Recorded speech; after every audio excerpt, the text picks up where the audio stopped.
All right, so this video is for anybody who's a bass player or musician.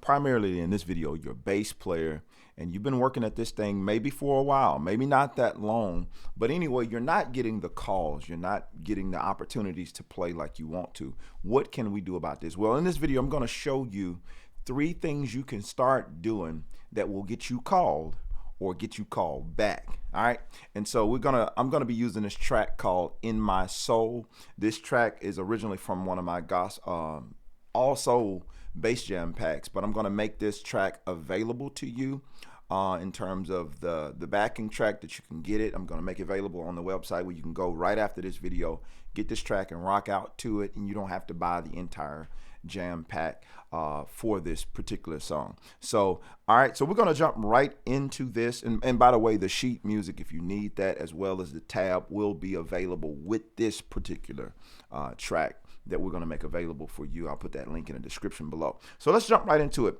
First things first, 3 things that can get you called, or 3 things that, and I initially wanted to do this video kind of leaning more towards the recording side, so I guess it can kind of go either way. But one of the first things that come to mind for me is tone. You want to be aware of your tone and kind of have your tone put together really well in terms of getting called or getting called back. This is definitely important in the recording world, having a good tone and having a consistent tone and being able to be aware of your tone choices. So without further ado, I'm going to play this track and we're going to listen to it. I'm going to give you guys my take on the tone choices that I would pick and why I would pick those tone choices. So here's the track.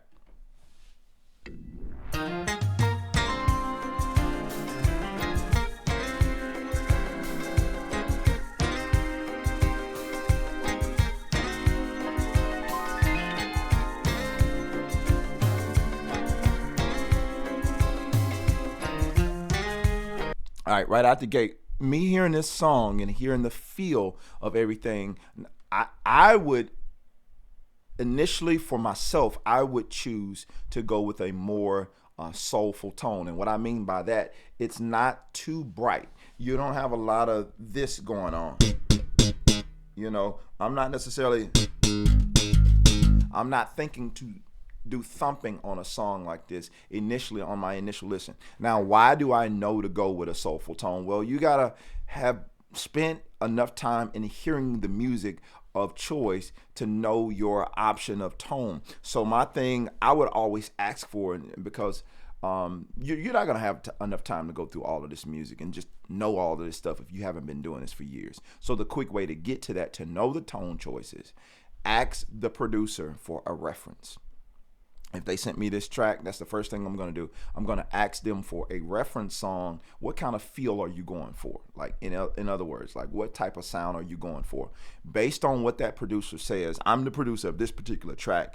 I know I was going for a more old school kind of 70s kind of feel. Well, what did the basses sound like back then? Like, if you listen to like an old Al Green record or some of the old records from back in the day, the basses weren't really bright, you know. You didn't really have a lot of that going on. You had more of a more soft, more rounded, for lack of better words, more of a rounded tone. And so what I did is I just backed off my highs with this particular bass. You can set your bass as needed, but I just backed off of my highs about 50%. And to me, that gives me a nice round warm tone that cuts through the mix. The thing about it, you don't want the bass to be all the way on the top of a song like this. You want that bass to be sitting there and to be felt, to be heard, but not necessarily in your face, just cutting through the mix like it would be a Marcus Miller type of record. It's not that kind of record. It's more of the bass is there, you feel it. So let's play it now. All right, here we go.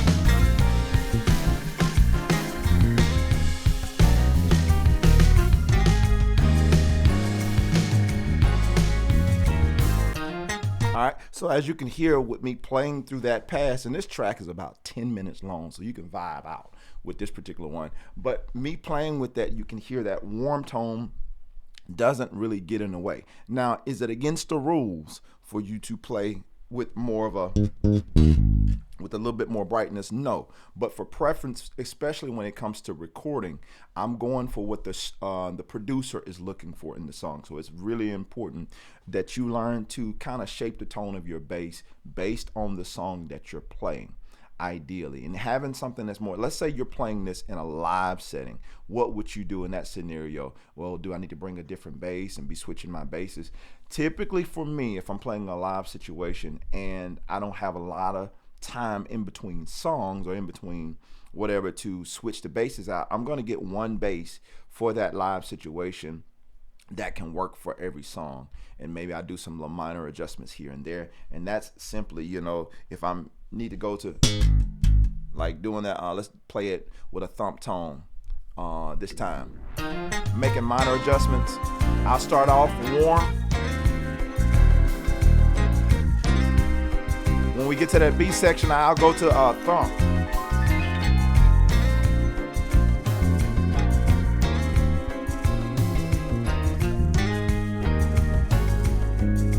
Minor adjustments.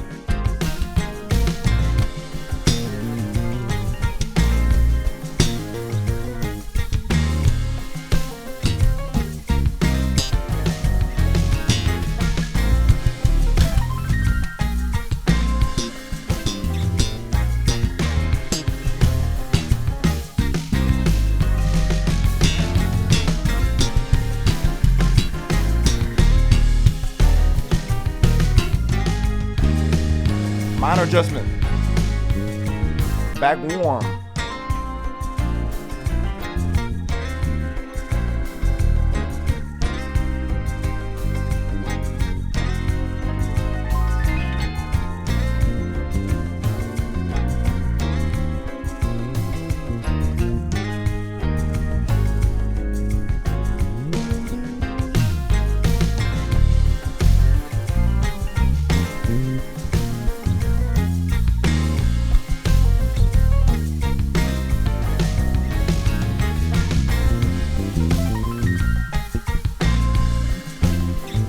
All right, I'm having too much fun. So what I'm doing is I'm switching back and forth with minor adjustments. All I'm doing with my bass, I'm just adjusting the highs. I'm going 50% up when I want to go thump, so. But I already have my bass set where I want it. And so when I'm adjusting back and forth, I'm finding a tone. And I would do this oftentimes playing live in terms of find me a good tone that's like, it's a happy place where I make one minor adjustment and switch. Because another thing with playing live, especially if it's a live recording situation, engineers, especially somebody who has to mix the record, they don't like you flopping your tone too much where it's noticeably drastic. All you want to do is get those highs to cut through just a little bit. So with that tone piece, being aware of your tone and having one that you don't have to make a lot of adjustments on the fly, especially playing live.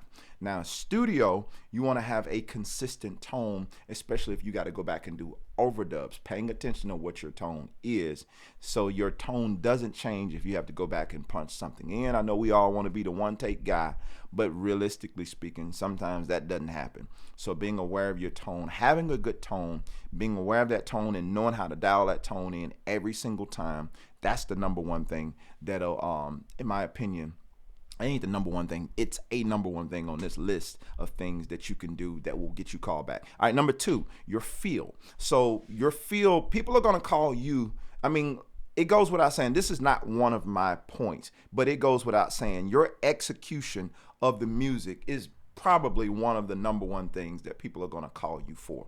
Being able to play the music and execute it each time, that's one of the main things people are calling you for. But in a pool of musicians, and there are a lot of options of people that they could call for the gig or call to play on their record, they're calling you primarily for your feel.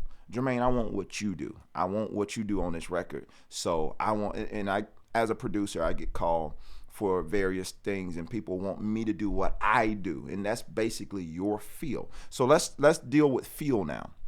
And let me give it to you in context. So if I'm playing this track basic as it is, and by the way, I haven't done this before, but I'm gonna make the lesson available, the breakdown. If you want to learn how to play this track, you normally will have to buy the whole instructional to learn how to play this one track. But I'm gonna make, just for the sake of what we're doing here, I'm gonna make this track available, the instructional video available where you can buy it separately as a standalone on the website. I'll put that link in there below too, just because I know people are going to want me to teach what I'm doing here, and I'm not going to do that today in this lesson, but you can go and get that because I've already taught it.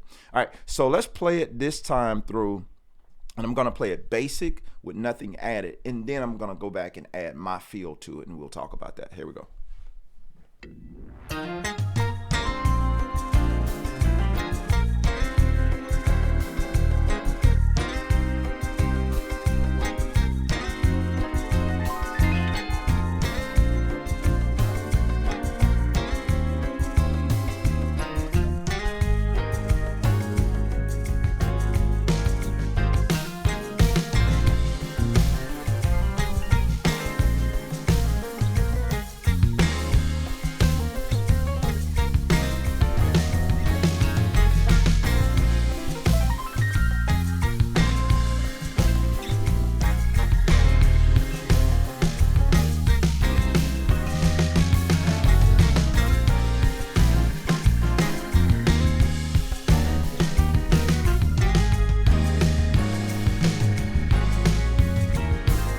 Now, what did I demonstrate there? I played the song, but here's why I've gotten a call on a lot of session work over the years, because there's been times that I've been called for something that another bass player actually had already recorded, and the artist or producer or whatever did not like what the bass player did. So they called me to replay what he played. And I'm like, I'm listening to it like, my man played the song, so why you calling me? I didn't say that. But it's like, no, we want what you do, like how you would feel this out. And so me being aware of what this song should feel like, going back to listening to references, because the question would be, well, how do I get there to know what to play? You listen to references that they would send you of how a song similar to this moves. Always ask for a reference if you don't know. Ask the producer, ask them for a reference. I keep reiterating that because that has helped me over the years. Ask the producer, the music director, how do you want this to feel? Even if it's a live situation. What's your idea? How do you want me to approach this if you have the opportunity to ask? So here's how I would approach it if somebody sent this to me and they wanted me to play it.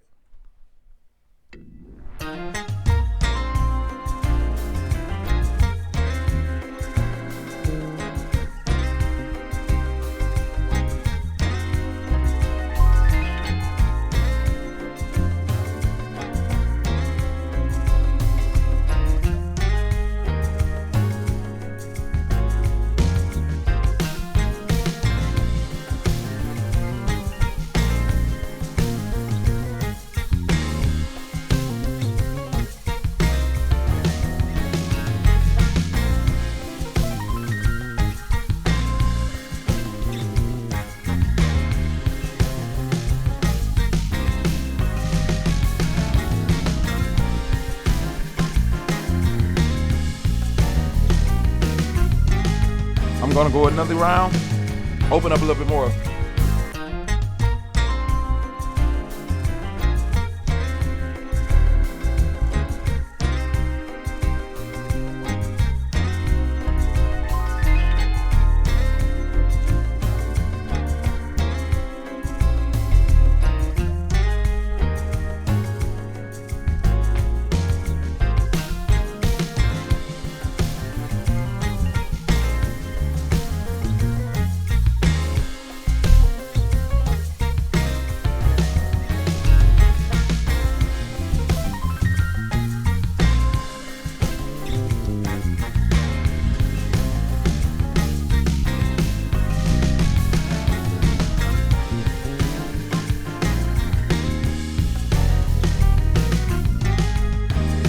All right, we open up one more.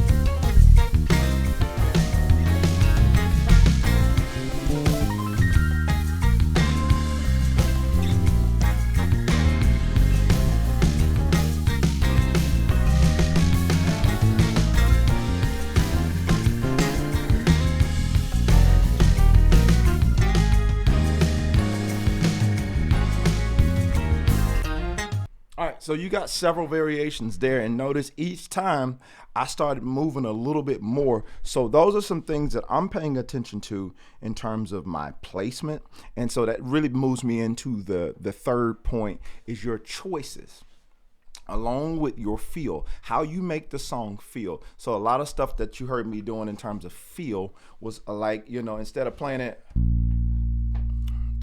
let me put it in context here with the music. I ain't gonna make y'all imagine what I'm doing. So here it is in context in terms of feel. I'm trying to make more sense of it. Me not doing anything, just playing the notes.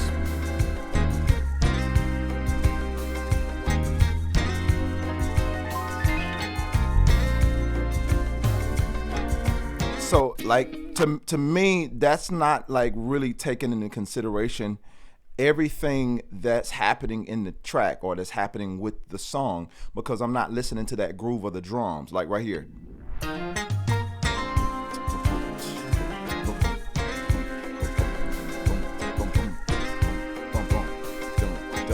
To me, that groove of the drum suggests that rhythm should bounce just a little bit. So it would be my job as the bass player to figure out what is that bounce and to make it feel like the drummer is already making it feel, because everything else is laid back and just kind of padding. We got that line happening. So if my bass line is just maybe at some point in the song, that's cool, but to me it needs to have a little bit more of a bounce, so I would be listening for that.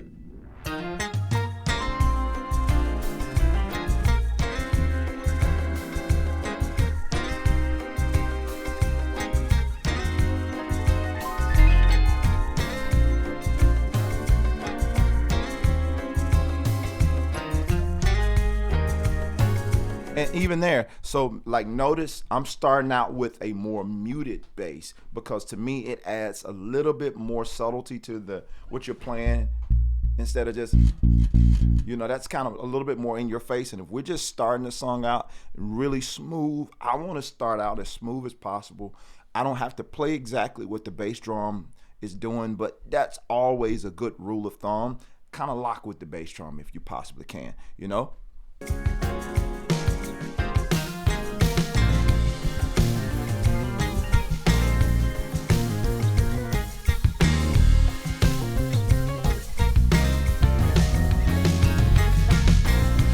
And notice the little ghost note stuff that I'm doing there.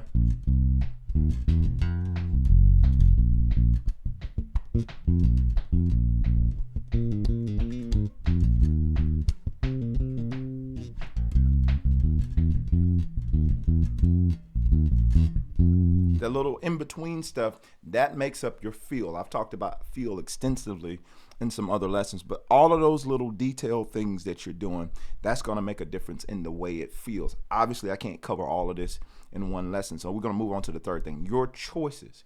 The choices of things that you play, to me, is definitely one of the things that will get you called back. And it goes right along with your execution of the track and your approach, so to speak. What would you play over this? And so that's what I kind of showed you guys in the last thing, where you seen me kept going and I was adding different things here and there instead of playing it every time like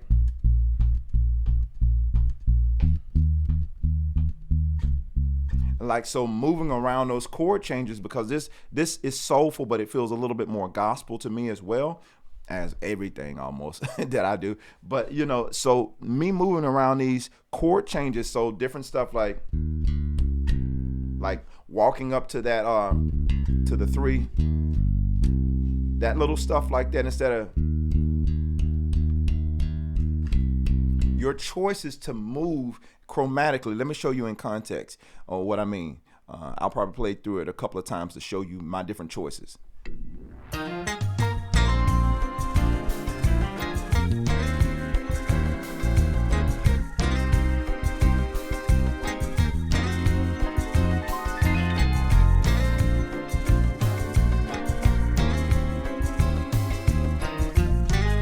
So, all right, right off the cuff, I'm listening to some of the things that the drummer is doing, and I'm hearing the chords moving with that bass drum floor tom.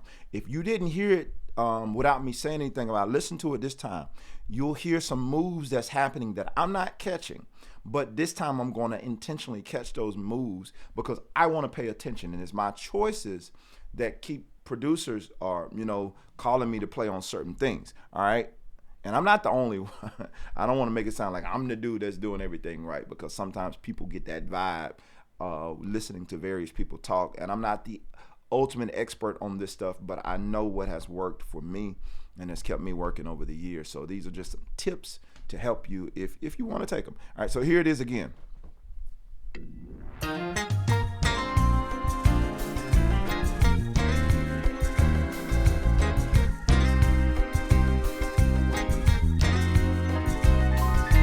Right here.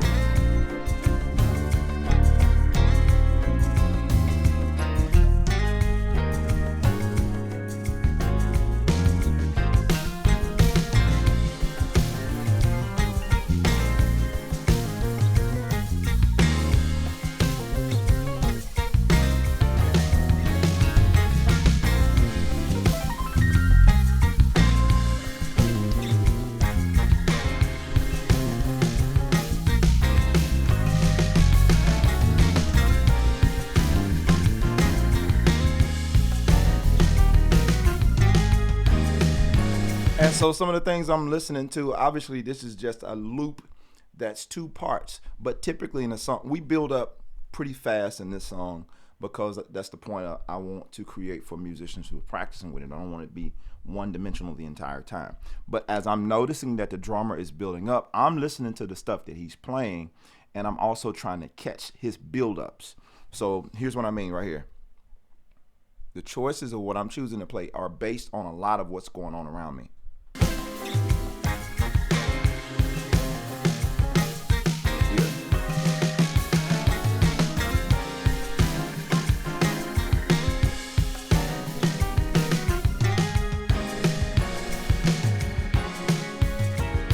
I don't have to play all of that or play all over him, but I can pull a lot of elements away from what he's doing, and I can choose things to play based on his build-up. Here's what I mean. This will be the last thing we'll be out of this lesson.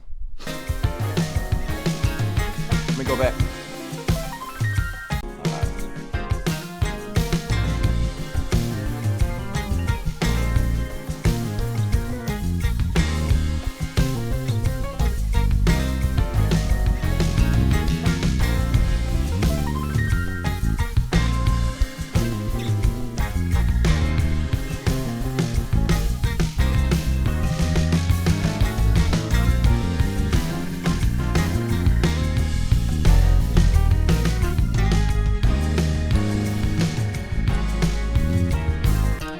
So my intensity essentially will try to match with whatever the drummer is doing there. So it's like that whole bass and drums being married type deal. You want to really feed off the energy of your drummer because he normally sets the pace and the tone for the song along with the bass player, and everybody else is around that. So we're a big support, but along with being a support, we have to know when to push the song. So these, in my opinion, are 3 things that you can do to start working on your playing. I know we covered a lot in this lesson, but if you go back and dig into this a little bit more, you'll hear more in depth what I'm saying exactly that you can be doing that will add a lot to your playing. Once again, this track, I will make this track exclusively available on my website, along with now I'm going to make the actual teaching lesson or the instructional lesson for how to play this if you don't know what I'm doing at all. But with the track, the sheet music and the tab comes with it if you need that. My lessons focus more on ear training,